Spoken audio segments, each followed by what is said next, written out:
ಮಾಂಸವನ್ನು ಸುಟ್ಟು ಯಾಕೆ ತಿನ್ನಬಾರ್ದು ಅಂತ. ಯಾಕೆ ಅಂದರೆ ಇತ್ತೀಚೆಗೆ ನಾವು ನೋಡ್ತಾ ಇದ್ದೀವಿ, ಬಾರ್ಬಿಕ್ಯೂ ಅನ್ನೋದೊಂದು ಹೊಸ ಟ್ರೆಂಡ್ ಶುರು ಆಗಿದೆ.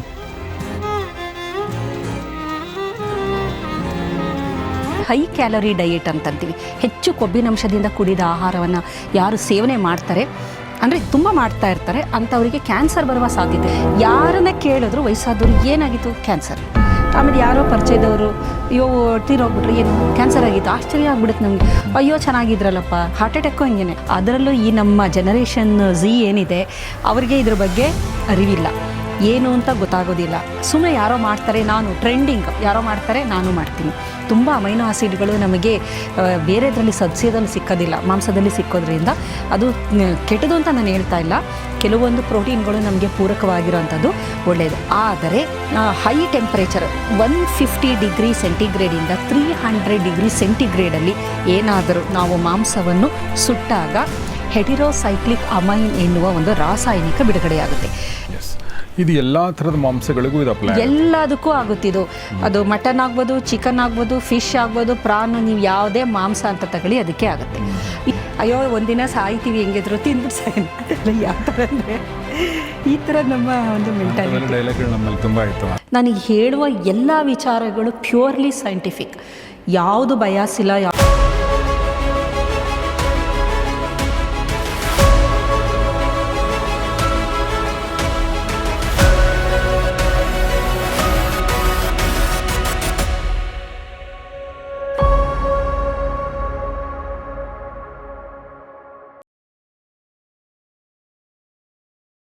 ಸ್ನೇಹಿತರೆ ನಮಸ್ಕಾರ. ಗೌರಿ ಶಕ್ಕಿ ಸ್ಟುಡಿಯೋದ ವಿಶೇಷ ಸರಣಿ ಸಂದರ್ಶನ ಕಾರ್ಯಕ್ರಮ ಫ್ಯಾಮಿಲಿ ಡಾಕ್ಟರ್, ನಿಮಗೆಲ್ಲ ಆತ್ಮೀಯ ಸ್ವಾಗತ. ನಾನು ಗೌರಿ ಶಕ್ಕಿ. ನಮ್ಮೊಂದಿಗಿದ್ದಾರೆ ಪ್ರೊಫೆಸರ್ ಮಾಲಿನಿ ಎಸ್ ಸುತ್ತೂರ್ ಅವರು, chairperson of department of genetics and genomics, university of Mysuru.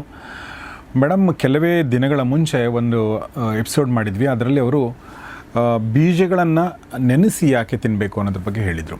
ಇವತ್ತು ನಾನು ಅವ್ರಿಗೆ ಇನ್ನೊಂದು ಪ್ರಶ್ನೆ ಕೇಳ್ತೀನಿ, ಮಾಂಸವನ್ನು ಸುಟ್ಟು ಯಾಕೆ ತಿನ್ನಬಾರ್ದು ಅಂತ. ಯಾಕೆ ಅಂದರೆ ಇತ್ತೀಚೆಗೆ ನಾವು ನೋಡ್ತಾ ಇದ್ದೀವಿ, ಬಾರ್ಬಿಕ್ಯೂ ಅನ್ನೋದೊಂದು ಹೊಸ ಟ್ರೆಂಡ್ ಶುರು ಆಗಿದೆ. ಇತ್ತೀಚೆಗೆಲ್ಲ ಸುಮಾರು ದಿನಗಳಿಂದ ನಮಗೆ ಇತ್ತೀಚೆಗೆ ಗೊತ್ತಾಗಿದೆ ಅನಿಸುತ್ತೆ. ಅಲ್ಲಿ ನಾವು ಮಾಂಸವನ್ನು ಸುಟ್ಟು ಅಂದರೆ ನೇರವಾಗಿ ಫ್ಲೇಮ್ಗೆ ಅದನ್ನು ಒಡ್ಡಿ ಸುಟ್ಟು ತಿನ್ನುವಂಥದ್ದನ್ನು ನೋಡ್ತಾ ಇದ್ದೀವಿ. ನನ್ನ ಪ್ರಶ್ನೆ ಏನಂದರೆ, ಇದು ಸರಿನಾ ಅನ್ನೋದು ಪ್ರಶ್ನೆ ಮೇಡಮ್. ಸರ್, ಮೊದಲನೇದಾಗಿ ನಿಮಗೆ ಗೊತ್ತಿರೋ ಹಾಗೆ ಇತ್ತೀಚಿನ ದಿನದಲ್ಲಿ ಜಗತ್ತನ್ನು ಕಾಡುತ್ತಿರುವ ಬಹಳ ದೊಡ್ಡ ಸಮಸ್ಯೆ ಅಂತಂದರೆ ಕ್ಯಾನ್ಸರ್. ಅದು ಒಂದು ಏಜ್ ಅನ್ನೋದಿದೆಯಲ್ಲ, ವಯಸ್ಸಾದಂಗೆ ಕ್ಯಾನ್ಸರ್ಗೆ ತುತ್ತಾಗುವ ಸಾಧ್ಯತೆ ಜಾಸ್ತಿ. ಇದರ ಜೊತೆಗೆ ಹೈ ಕ್ಯಾಲರಿ ಡಯೆಟ್ ಅಂತಂತೀವಿ. ಹೆಚ್ಚು ಕೊಬ್ಬಿನಂಶದಿಂದ ಕೂಡಿದ ಆಹಾರವನ್ನು ಯಾರು ಸೇವನೆ ಮಾಡ್ತಾರೆ ಅಂದರೆ ತುಂಬ ಮಾಡ್ತಾ ಇರ್ತಾರೆ ಅಂಥವರಿಗೆ ಕ್ಯಾನ್ಸರ್ ಬರುವ ಸಾಧ್ಯತೆ, ನಾನು ಸಾಧ್ಯತೆ ಹೇಳ್ತಾ ಇರೋದು, ಎಲ್ಲರಿಗೂ ಬಂದೇ ಬರುತ್ತೆ ಅಂತಲ್ಲ. ಇದರ ಜೊತೆಗೆ ಬದಲಾದ ನಮ್ಮ ಜೀವನ ಶೈಲಿ, ಆಹಾರ ಪದ್ಧತಿ, ಹವ್ಯಾಸಗಳು ಇವೆಲ್ಲ ಇದೆಯಲ್ಲ, ಇದು ಎಕ್ಸ್ಟರ್ನಲ್ ಫ್ಯಾಕ್ಟರ್ಸ್ಗಳು. ನಮ್ಮ ಜೀನಲ್ಲಿ ಕೆಲವೊಂದು ಪ್ರಿಡಿಸ್ಪೊಸಿಷನ್ ಇರ್ಬೋದು, ಕೆಲವೊಂದು ಮ್ಯುಟೇಷನ್ಗಳು ನಮ್ಮ ಹಿಂದಿನವರಿಂದ ಬಂದಿರ್ಬೋದು. ಆದರೆ ಅದಕ್ಕಿಂತ ಮುಖ್ಯವಾಗಿ ಹೊರಗಿನ ಈ ಅಂಶಗಳು ಏನಿದೆ ಇವುಗಳು ನಮ್ಮ DNA ಡ್ಯಾಮೇಜ್ ಮಾಡಿ, DNA ಮ್ಯುಟೇಷನ್ನ ಉಂಟು ಮಾಡಿ ಕ್ಯಾನ್ಸರ್ ಉಂಟು ಮಾಡುವ ಸಾಧ್ಯತೆ ಜಾಸ್ತಿ. ಇದರಲ್ಲಿ ಬೇಕಾದಷ್ಟು ಅಂಶಗಳಿದೆ. ಕಾರ್ಸಿನೋಜೆನ್ಗಳಂತ ಕರಿತೀವಿ, ಕ್ಯಾನ್ಸರ್ ಕಾರಕಗಳು ಅಂತ. ಬೇಕಾದಷ್ಟು ಕ್ಯಾನ್ಸರ್ ಕಾರಕಗಳಿದೆ. ಭೌತಿಕ ಕ್ಯಾನ್ಸರ್ ಕಾರಕಗಳು, ರಾಸಾಯನಿಕ ಕ್ಯಾನ್ಸರ್ ಕಾರಕಗಳು, ಮತ್ತು ಬಯಾಲಜಿಕಲ್ ಏಜೆಂಟ್ ಅಂತ ಜೈವಿಕ ಕಾರಕಗಳು ಅಂತ ಕರಿತೀವಿ. ಅದರಲ್ಲಿ ರಾಸಾಯನಿಕ ಅನ್ನೋದಿದೆಯಲ್ಲ, ಅದು ದೊಡ್ಡದು, ಅದೇನೇ ತುಂಬ ಜಾಸ್ತಿ ಇರೋಂಥದ್ದು. ಅದರಿಂದನೇ ಇತ್ತೀಚೆಗೆ ದಿನದಲ್ಲಿ ನೋಡಿ, ಯಾರನ್ನ ಕೇಳಿದ್ರು ವಯಸ್ಸಾದವರು ಏನಾಗಿತ್ತು ಕ್ಯಾನ್ಸರ್, ಆಮೇಲೆ ಯಾರೋ ಪರಿಚಯದವರು ಅಯ್ಯೋ ತೀರೋಗ್ಬಿಟ್ರೆ ಏನು ಕ್ಯಾನ್ಸರ್ ಆಗಿತ್ತು, ಆಶ್ಚರ್ಯ ಆಗ್ಬಿಡುತ್ತೆ ನಮಗೆ. ಅಯ್ಯೋ ಚೆನ್ನಾಗಿದ್ರಲ್ಲಪ್ಪ, ಹಾರ್ಟ್ ಅಟ್ಯಾಕು ಹಿಂಗೇನೆ, ಅಯ್ಯೋ ಹಾರ್ಟ್ ಅಟ್ಯಾಕ್ ಆಯ್ತಂತೆ, ಅಯ್ಯೋ ಕ್ಯಾನ್ಸರ್ ಡಯಾಗ್ನೋಸ್ ಆಗಿದೆ ಅಂತೆಲ್ಲ ಕೇಳ್ತೀವಲ್ಲ. ಇದಕ್ಕೆ ಒನ್ ಆಫ್ ದ ರೀಸನ್ ನಾನು ಹೇಳ್ತಿರೋದು ಇದೇ ಕಾರಣ ಅಂತಲ್ಲ. ಈಗ ನೀವು ಹೇಳಿದ್ರಲ್ಲ, ಮಾಂಸವನ್ನು ಸುಟ್ಟು ತಿನ್ನೋದ್ರಿಂದ ಏನಾಗುತ್ತೆ ಅಂದರೆ, ಮಾಂಸವನ್ನು ಸುಟ್ಟು ತಿನ್ನೋದ್ರಿಂದ ಕ್ಯಾನ್ಸರ್ ಬರುವ ಸಾಧ್ಯತೆ ಜಾಸ್ತಿ. ಸಾಧ್ಯತೆಗಳನ್ನ ನಾನು ಹೇಳ್ತಾ ಇರೋದು ಅದೇನಂದರೆ, ಒಂದು ಸಲ ಯಾವಾಗಲೂ ತಿಂದಿದ ತಕ್ಷಣ ಬರುತ್ತೆ ಅಂತ ಹೆದರೋಂಥದ್ದೇನಿಲ್ಲ. ಕೆಲವ್ರಿಗೆ ಅಭ್ಯಾಸ ಇರುತ್ತೆ ಯಾವಾಗಲೂ ತಿನ್ನೋದು. ಬಾರ್ಬಿಕ್ಯೂ, ನೀವು ಹೇಳ್ದಂಗೆ ಬಾರ್ಬಿಕ್ಯೂ ಮಾಡ್ಕೊಂಡು ತಿನ್ನೋದು, ಇಲ್ಲ ಯಾವಾಗಲೂ ಮಾಂಸವನ್ನು ಸುಟ್ಟಿ ತಿನ್ನೋದು. ಅದಕ್ಕೆ ಗ್ರಿಲ್ಡ್ ಅಂತ ಅಂತೀವಲ್ಲ, ಗ್ರಿಲ್ಡ್ ಚಿಕನ್ನು, ಅದು ಮತ್ತು ಪ್ಯಾನಲ್ಲಿ ಚೆನ್ನಾಗಿ ಅದನ್ನು ಹೈ ಫ್ಲೇಮ್ ನಾನು ಹೇಳ್ತಾ ಇರೋದು ಹೈ ಫ್ಲೇಮಲ್ಲಿ ಅದನ್ನು ಫ್ರೈ ಮಾಡ್ಕೊಂಡು ತಿನ್ನೋಂಥದ್ದು. ಬಾರ್ಬಿಕ್ಯೂ ಚಾಕಣ ಅಂತಂತಾರೆ. ಈ ಥರ ಬೇರೆ ಬೇರೆ ಥರ ಇವಾಗಂತೂ ಅದೊಂಥರ ಅದೇ ಒಂದು ಶೋಕಿ ಥರ ಆಗೋಗಿದೆ. ಬಾರ್ಬಿಕ್ಯೂ ತಿನ್ನೋದೇ ನಾನು ಜೀವನದಲ್ಲಿ ಸಾಧಿಸುವ ಬಹಳ ದೊಡ್ಡ ಸಾಧನೆ. ಕೆಲವೆಲ್ಲ ನಾವು ನಮ್ಮದು ನಿಜವಾಗ್ಲೂ ಎಂಥ ಮೂರ್ಖರುಗಳು ಕೆಲವು ಸಲ ನಾವು ಅಂದರೆ ಏನೋ ಒಂದು ಮಾಡ್ತೀವಿ, ಅದನ್ನ ಸೋಷಿಯಲ್ ಮೀಡಿಯಾಕ್ಕೆ ಹಾಕ್ತೀವಿ, ಅದೇ ನಮ್ಮ ಸಾಧನೆ ಅನ್ನೋ ಥರ ನಾವು ಅನ್ಕೊಂತೀವಿ. ಆದರೆ ನಾವು ಮೂರ್ಖರು ಅವಾಗ ಆ ಥರ ಮಾಡಿದ್ರೆ. ಇಂಥದ್ದು ಜಾಸ್ತಿ, ಒಬ್ರನ್ನ ನೋಡಿ ಇನ್ನೊಬ್ರು ನೋಡಿ. ಅದರಲ್ಲೂ ಈ ನಮ್ಮ ಜನರೇಷನ್ ಝಿ ಏನಿದೆ ಅವರಿಗೆ ಇದ್ರ ಬಗ್ಗೆ ಅರಿವಿಲ್ಲ, ಏನು ಅಂತ ಗೊತ್ತಾಗೋದಿಲ್ಲ. ಸುಮ್ಮನೆ ಯಾರೋ ಮಾಡ್ತಾರೆ, ನಾನು ಟ್ರೆಂಡಿಂಗ್, ಯಾರೋ ಮಾಡ್ತಾರೆ ನಾನು ಮಾಡ್ತೀನಿ. ಸೊ ಏನಾಗುತ್ತೆ, ಕ್ಯಾನ್ಸರ್ ಯಾವ ರೀತಿ ಬರುತ್ತೆ ಇದು ಅನ್ನೋದನ್ನು ನಾವು ನೋಡೋದಾದರೆ, ಮಾಂಸವನ್ನು ಮೊದಲು ಯಾವ ಥರ ಮಾಡ್ತಾಯಿದ್ರು ನಮಗೆ ಗೊತ್ತಿರೋ ಹಾಗೆ. ಮೊದಲೆಲ್ಲ ಸುಮ್ಮನೆ, ಈಗ ನೀವು ನಾನ್ ವೆಜಿಟೇರಿಯನ್ ಅಲ್ಲ ಆದರೂ ನೀವು ನೋಡಿರ್ತೀರ, ಮಾಂಸಾಹಾರ ಅಂತ ಇದ್ದಾಗ ಮೊದಲು ಅದನ್ನು ಸಾರು ಅಂತ ಮಾಡೋರು. ಅದನ್ನೇನಂತಂದರೆ ಅದನ್ನು ಬೇಯಿಸಿ ಅದಕ್ಕೆ ಮಸಾಲೆಗಳೆಲ್ಲ ಹಾಕಿ ಮಾಡೋರು, ಇಲ್ಲ ಗ್ರೇವಿ ಥರ ಮಾಡೋರು. ಕೋಳಿ ಸಾರು ಅಂತ ಕೋಳಿ ಸಾರು, ಮಟನ್ ಪಲ್ಯ. ಇಲ್ಲಿ ದಕ್ಷಿಣ ಕನ್ನಡದಲ್ಲಿ ಆ ಥರ ಅಂತಾರೆ, ನನಗೆ ಗೊತ್ತಿರಲಿಲ್ಲ. ಇತ್ತೀಚೆಗೆ ಒಂದು ಸಿನಿಮಾ ಬಂತು, ಅದ್ರ ಮೂಲಕ ಗೊತ್ತಾಯ್ತು. ಹೌದೌದು, ಪಲ್ಯ ಅಂತ ಅನ್ನಲ್ಲ ಅದನ್ನ, ಹಂಗಂತಾರೆ ಹಳ್ಳಿ ಕಡೆ ಹೆಂಗೆ ಅಂತಾರಂತೆ ಆ ಥರ. ಅದನ್ನ ಒಟ್ಟಿನಲ್ಲಿ ಅದು ಹೆಂಗೆ ಅಂದರೆ ಗ್ರೇವಿ ಇರುತ್ತೆ, ಅದರಲ್ಲಿ ಒಂದಷ್ಟು ಗ್ರೇವಿ ಇರುತ್ತೆ, ಮಸಾಲೆಗಳಿರುತ್ತೆ. ಅದರಲ್ಲಿ ಅದನ್ನು ಒಲೆಯಲ್ಲೋ ಅಥವಾ ಇದರಲ್ಲೋ ಅದನ್ನು ಚೆನ್ನಾಗಿ ಬೇಯಿಸಿ, ಅದು ಸಣ್ಣ ಉರಿಲಿ ಚೆನ್ನಾಗಿ, ಅದಕ್ಕೂ ಇದೆ ಒಂದು ಒಳ್ಳೆ ಹದವಾದ ಉರಿಲಿ ಅದನ್ನು ಬೇಯಿಸಿದಾಗ ಅದರಲ್ಲಿ ಯಾವುದೇ ರೀತಿ ಪೌಷ್ಟಿಕಾಂಶಗಳು ಹಾಳಾಗದೆ ಅದು ದೇಹಕ್ಕೆ ಒಳ್ಳೆಯದು. ಏಕೆಂದರೆ ತುಂಬ ಅಮೈನೋ ಆಸಿಡ್ಗಳು ನಮಗೆ ಬೇರೆದರಲ್ಲಿ ಸಸ್ಯದಲ್ಲಿ ಸಿಕ್ಕೋದಿಲ್ಲ, ಮಾಂಸದಲ್ಲಿ ಸಿಕ್ಕೋದ್ರಿಂದ ಅದು ಕೆಟ್ಟದು ಅಂತ ನಾನು ಹೇಳ್ತಾ ಇಲ್ಲ. ಕೆಲವೊಂದು ಪ್ರೋಟೀನ್ಗಳು ನಮಗೆ ಪೂರಕವಾಗಿರೋಂಥದ್ದು ಒಳ್ಳೆಯದು. ಆದರೆ ಪ್ಯಾನ್ ಫ್ರೈ ಚೆನ್ನಾಗಿ ಅದನ್ನು ಹೈ ಫ್ಲೇಮಲ್ಲಿ ಫ್ರೈ ಮಾಡೋದು, ಅದು ಹೊಗೆ ಬರ್ತಾ ಇರುತ್ತೆ ನೋಡಿ, ಹಿಂಗೆ ಫ್ಲೇಮ್ ಹತ್ಕೊಂತ ಇರುತ್ತೆ. ಈ ಕೆಲವೆಲ್ಲ ನಾವು ನೋಡೋಕ್ಕೆ ಚಂದ ಅದನ್ನು ಹೊರಗಡೆ ಮಾಡೋದು, ಹೌದು, ಹೊಗೆ ಹಿಂಗೆ ಬೆಂಕಿ ಹಿಂಗೆ ಬರ್ತಾ ಇರುತ್ತೆ ಅದು. ಅಥವಾ ಅದನ್ನು ಚುಚ್ಚಿರ್ತಾರೆ, ಅದನ್ನು ತುಂಬ ಉಷ್ಣತೆಯಲ್ಲಿ ಇದು ಮಾಡ್ತಾ ಇರ್ತಾರೆ. ಅಥವಾ ಬಾರ್ಬಿಕ್ಯೂಗಳು ನಾವು ನೋಡಿದ್ವಲ್ಲ, ಇದೆಲ್ಲದೂ ಯಾವ ಥರ ಆಗುತ್ತೆ ಅಂದರೆ ಕಾರ್ಸಿನೋಜೆನ್ಗಳಾಗಿ ಆ ಮಾಂಸ ಏನೋ ದೇಹಕ್ಕೆ ಒಳ್ಳೇದು ಮಾಡಬೇಕಿತ್ತೋ ಅದರಿಂದನೇ ಕ್ಯಾನ್ಸರ್ ಬರುವ ಸಾಧ್ಯತೆ ಜಾಸ್ತಿ. ಅದರಲ್ಲಿ ಮುಖ್ಯವಾಗಿ stomach cancer, colon cancer, pancreatic cancer ಇಂಥದಕ್ಕೆ ಜಾಸ್ತಿ ಬರುತ್ತೆ. ಏನಂದರೆ ನಮ್ಮ ಡೈಜೆಸ್ಟಿವ್ ಸಿಸ್ಟಮ್ಗೆ ಸಂಬಂಧಿಸಿದ್ದು ಕೋಲಾನು, ಸ್ಟಮಕ್ ಮತ್ತು ಪ್ಯಾನ್ಕ್ರಿಯಾಸು, ಇವುಗಳ ಕ್ಯಾನ್ಸರ್ಗೆ ತುತ್ತಾಗುವ ಸಾಧ್ಯತೆಗಳು ಜಾಸ್ತಿ.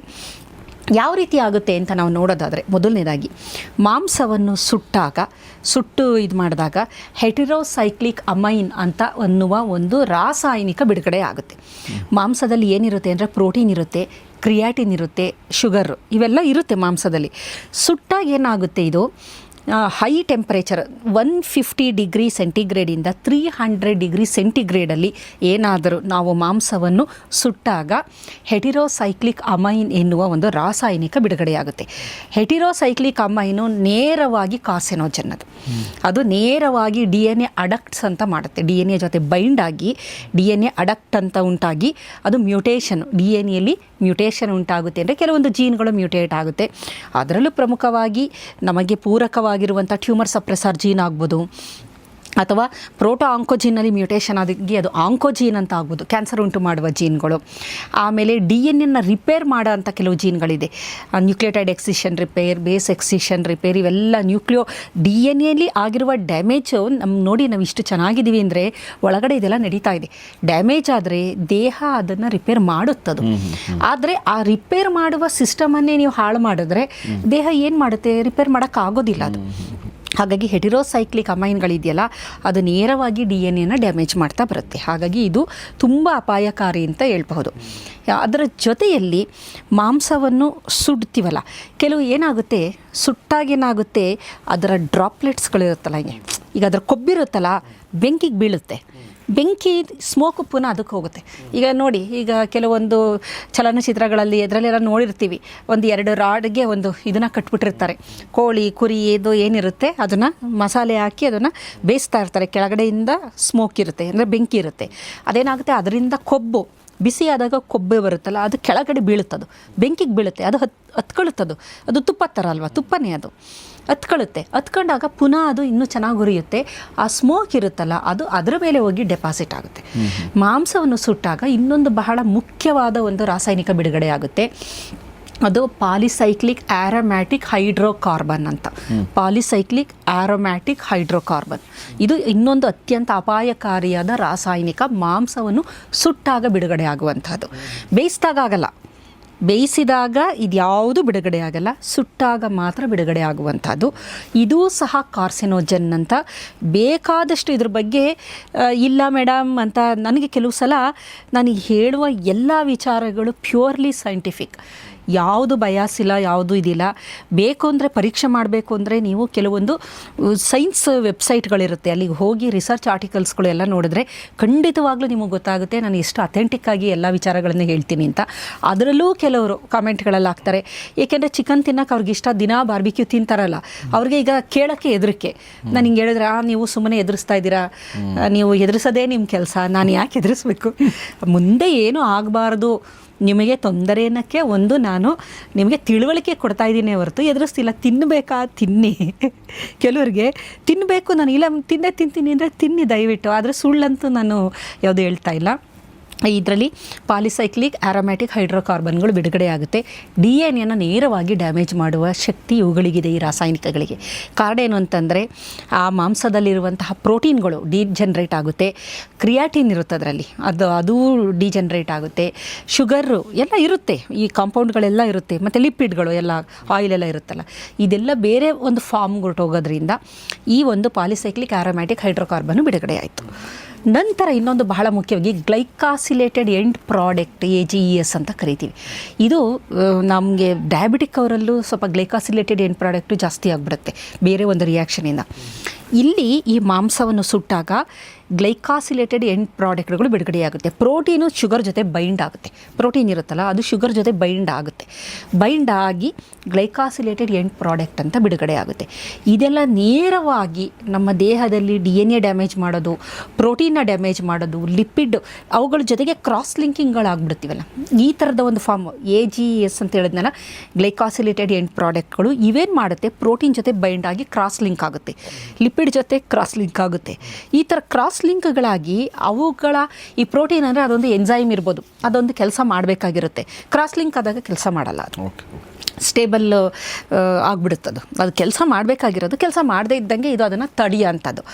ಹಾಗಾಗಿ ಇದು ಒಂದು ಗ್ಲೈಕಾಸಿಲೇಟೆಡ್ ಎಂಡ್ ಪ್ರಾಡಕ್ಟ್ ಇದೆಯಲ್ಲ, ಇದು ಮೋಸ್ಟ್ ಡೇಂಜರಸ್. ಈ ಮೂರಂತೂ ಬಿಡುಗಡೆ ಆಗಿಬಿಡುತ್ತೆ ಚೆನ್ನಾಗಿ. ಅವರು ಈ ಬಾರ್ಬಿಕ್ಯೂ ಅಥವಾ ಫ್ರೈ ಅಥವಾ ಬೇರೆ ಬೇರೆ ಥರ ಸುಡೋದು, ಏನೇ ಆಗಲಿ ಮೇಯ್ನು ಸುಡೋದು, ಮಾಂಸವನ್ನು ಸುಟ್ಟು ತಿನ್ನಬಾರ್ದು ಅಂತ. ಮತ್ತು ಕಾರ್ಬನೈಸ್ಡ್ ಆಗೋಗುತ್ತೆ ಪ್ರೋಟೀನ್ಗೆ ಕಾರ್ಬನ್ನು ಜಾಸ್ತಿ ಸೇರ್ಕೊಳ್ಳುತ್ತೆ, ಆಕ್ಸಿಡೇಷನ್ನು ಜಾಸ್ತಿ ಆಗ್ತಾ ಹೋಗುತ್ತೆ. ಇವೆಲ್ಲ ನಡೆಯುವಂಥ ಪ್ರಕ್ರಿಯೆಗಳು. ಇದರಿಂದ ಏನಾಗುತ್ತೆ, ಯಾವುದು ಪೂರಕವಾಗಿತ್ತು ದೇಹಕ್ಕೆ ಅದು ಮಾರಕವಾಗಿ ಪರಿವರ್ತನೆ ಹೊಂದುವ ಸಾಧ್ಯತೆ ಜಾಸ್ತಿ. ಹಾಗಾಗಿ ಹಿಂದೆ ಎಲ್ಲ ಈ ಥರ ನೋಡಿ, ಕ್ಯಾನ್ಸರು, ಈಗ ಕೊಲನ್ ಕ್ಯಾನ್ಸರು, ಶ್ರಮ ಕ್ಯಾನ್ಸರು, ಮೊದಲು ನಿಜವಾಗ್ಲೂ ನನ್ನ ಒಂದು ಇದರಲ್ಲೇ ನಾನು ಎಷ್ಟು ಸಂಶೋಧನೆ ಮಾಡ್ತೀನಿ, ಇನ್ಸಿಡೆನ್ಸು ತುಂಬಾ ಕಮ್ಮಿ ಇತ್ತು ಅವಾಗ. ಇವಾಗ ಜಾಸ್ತಿ ಆಗ್ತಿದೆ. ಏನಕ್ಕೆ ಅಂದರೆ ಎಲ್ಲ ಬದಲಾವಣೆ ಆಗಿದೆ. ಆಹಾರ ತಯಾರು ಮಾಡೋದು ಬದಲಾವಣೆ, ನಾವು ತಿನ್ನುವ ಆಹಾರಗಳಲ್ಲಿ ಬದಲಾವಣೆ, ಎಲ್ಲದರಲ್ಲೂ ರಾಸಾಯನಿಕಗಳು. ಮನೆಯಲ್ಲಿ ಊಟ ಬಿಟ್ಟರೆ ಈಗ ಹೊರಗಡೆ ಹೋಟೆಲಲ್ಲಿ ಮೊದಲು ಎಷ್ಟು ಮಾಡ್ತಾಯಿದ್ರು, ನನಗೆ ಗೊತ್ತಿದ್ದ ಹಾಗೆ ನಾವು ಯಾವುದಾದ್ರು ಟ್ರಿಪ್ ಅಂತ ನಮ್ಮ ಫ್ಯಾಮಿಲಿಲಿ ಹೊರಗಡೆ ಹೋದಾಗ ಮಾತ್ರ ನಾವು ಹೋಟೆಲಲ್ಲಿ ತಿಂತಾಯಿದ್ರು. ಅದು ಅನಿವಾರ್ಯವಾದಾಗ ಮಾತ್ರ, ಅನಿವಾರ್ಯ. ಮನೇಲೇ ಮಾಡ್ಕೊಂಡು ಅವಾಗ ಮನೇಲೇ ಕಟ್ಕೊಳ್ಳೋರು, ಬುತ್ತಿ ಅಂತ ಕಟ್ಕೊಳ್ಳೋರು, ಒಂದಷ್ಟು ಎಲ್ಲ ತಿಂಡಿಗಳು ಮಾಡ್ಕೊಳ್ಳೋರು, ಏನೂ ತಿನ್ನಂಗೆ ಇಲ್ಲ ಹೊರಗಡೆ. ಅದೇನೇ ಸಾಕಾಗೋದು, ಅದು ಎಷ್ಟು ತಂದಿರೋರು ಅದೇನೇ ಸಾಕಾಗೋದು. ಎಲ್ಲ ಇಲ್ಲ ಅಂದರೆ ಅನಿವಾರ್ಯ ಅಂದಾಗ ಹೋಟೆಲ್ಗೆ ಹೋಗ್ತಿದ್ವು. ಇಲ್ಲ ನನಗೆ ಗೊತ್ತಿರೋ ಹಾಗೆ ಏನಾದರೂ ಒಂದು ಏನೋ ಒಂದು ಅವಾರ್ಡ್ ಬಂತು, ಆಗ ಫ್ರೆಂಡ್ಸ್ ಎಲ್ಲ ಪಾರ್ಟಿ ಕೊಡಿಸು. ಪಾರ್ಟಿ ಏನು, ಮಸಾಲೆ ದೋಸೆ ಜಾಮೂನು ಬಿಟ್ಟರೆ ಇನ್ಯಾವ ಪಾರ್ಟಿನೂ ಅಲ್ಲ, ಮಸಾಲೆ ದೋಸೆ ಜಾಮೂನು ಅಷ್ಟೇ. ಅದು ಮಸಾಲೆ ದೋಸೆ ಆವಾಗಲೂ ವನಸ್ಪತಿನೇ ಹಾಕಿ ಮಸಾಲೆ ದೋಸೆ ಮಾಡ್ತಿರೋ, ಅಪರೂಪಕ್ಕೆ ತಿಂತಾಯಿದ್ವು, ಅಪರೂಪಕ್ಕೆ ಇವುಗಳನ್ನು ಸೇವನೆ ಮಾಡ್ತಾಯಿದ್ವು ನಾವು. ಇವಾಗೇನಾಗಿದೆ, ಬೆಳಗ್ಗೆ ಆಯಿತು ಅಂತಂದರೆ ಹೊರಗಡೆನೇ ತಿನ್ನೋದು ಎಲ್ಲ. ಅಂದರೆ ನಾವು ತಪ್ಪು ಅಂತಲೂ ಹೇಳೋಕ್ಕಾಗೋದಿಲ್ಲ, ಬ್ಯುಸಿ ಇರ್ತಾರೆ, ಕೆಲಸ ಮಾಡ್ಕೊಳಕ್ಕಾಗೋದಿಲ್ಲ, ಆಮೇಲೆ ಯಾರೂ ಇಲ್ಲ ಮಾಡಿಕೊಡೋರು, ಯಾರೂ ಇಲ್ಲ, ಟಯರ್ಡು ಬಾಡಿ ಅದನ್ನು ಇದು ಮಾಡ್ತಾ ಇರೋದಿಲ್ಲ ಅದಕ್ಕೆ ಜೊತೆಗೆ. ಹಾಗಾಗಿ ಏನು ಮಾಡೋದು, ಹೊರಗಡೆ ಅಯ್ಯೋ ಹೋಗು ಏನೋ ಒಂದು ತಿನ್ನು, ಅದರಿಂದ ದೇಹಕ್ಕೆ ಎಷ್ಟು ಎಫೆಕ್ಟ್ ಅನ್ನೋದು ಇವಾಗ ಅರ್ಥ ಆಗ್ತಾಯಿಲ್ಲ. ಇನ್ನೊಂದು ಡೌನ್ದೆಲ್ಲ ಇನ್ನೊಂದು 5-10 ವರ್ಷ ಆಯಿತು ಅಂದಾಗ ನಮಗೆ ಅರ್ಥ ಆಗುವ ಸಾಧ್ಯತೆ ಇದೆ. ಹಾಗಾಗಿ ಇದು ಆದರೆ ಏನಾದರೂ, ಬಟ್ ಇನ್ನೊಂದು ಏನು ಮಾಡ್ತಾಯಿದ್ರು, ಹಿಂದೆ ಈ ಥರದ್ದು ಏನಾದರೂ ಪ್ರೊಸೀಜರಲ್ಲಿ ಖಾದ್ಯಗಳನ್ನು ತಯಾರು ಮಾಡ್ತಿದ್ರ ಅಂದರೆ ಕೆಲವೊಂದನ್ನು ಮಾಡೋರು, ಆದರೆ ಅದಕ್ಕೆ ಪೂರಕವಾಗಿ ಅದು ಕಾರ್ಬನೈಸ್ಡ್ ಆಗದೇ ಇದ್ದ ಹಾಗೆ ಅವರು ಅದನ್ನು ನೋಡ್ಕೊಳ್ಳೋರು.